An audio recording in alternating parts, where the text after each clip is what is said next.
Hampir semua negara tidak luput dari utang. Bahkan utang juga melilit sejumlah negara maju. Inilah daftar negara pengutang terbesar di dunia berdasarkan rasio utang terhadap produk domestik bruto.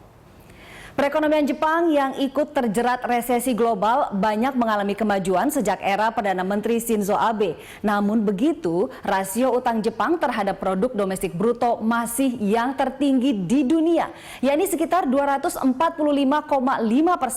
Utang negeri Sakura ini tercatat sebesar 10,46 triliun dolar Amerika Serikat. Kenaikan utang antara lain berkat kebijakan ofensif Abe yang memperbesar belanja pemerintah demi pertumbuhan ekonomi. Yunani menempatkan diri sebagai negara pengutang kedua terbesar di dunia. Hingga detik ini, Yunani masih menggantungkan nasibnya pada uluran tangan Eropa. Negeri yang babak belur dihantam krisis ekonomi itu memiliki utang 447 miliar dolar Amerika. Rasio utang sebesar 171% dari PDB-nya. Athena masih berupaya mengajukan pemotongan utang kepada para kreditur. Setelah Yunani, Italia mencatat rasio utang tertinggi kedua di Eropa dengan kisaran 136% terhadap produk domestik bruto.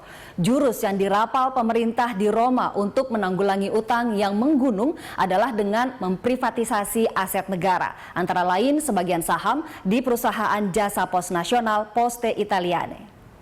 Portugal berada di posisi keempat sebagai negara pengutang terbesar. Selama bertahun-tahun, Portugal memompa kemakmuran lewat utang.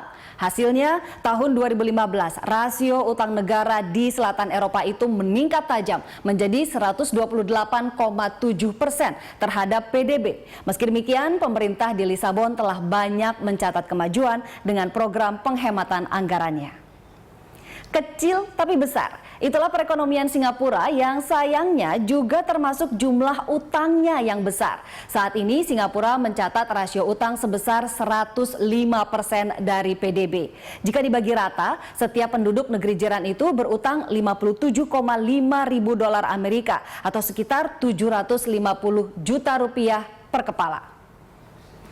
Rasio utang Amerika Serikat berada di kisaran 105,1% terhadap produk domestik bruto. Dampaknya rating kredit Amerika Serikat diturunkan dari AAA menjadi AA+ pada 2011 lalu. Sejak krisis melanda pada 2008, Washington menggelontorkan dana miliaran dolar untuk menopang pertumbuhan, antara lain lewat belanja infrastruktur, keringanan pajak untuk dunia bisnis, dan intervensi pasar modal. Kendati berjumlah besar, utang Tiongkok tidak banyak membebani perekonomiannya. Saat ini rasio utang negeri tirai bambu cuma berkisar 41,3% dari produk domestik bruto. Yang mengejutkan adalah kenaikan utang domestik Tiongkok yang meroket sejak 2007. Beijing diwanti-wanti agar memperhatikan pertumbuhan utangnya jika tidak ingin mengalami perlambatan pertumbuhan.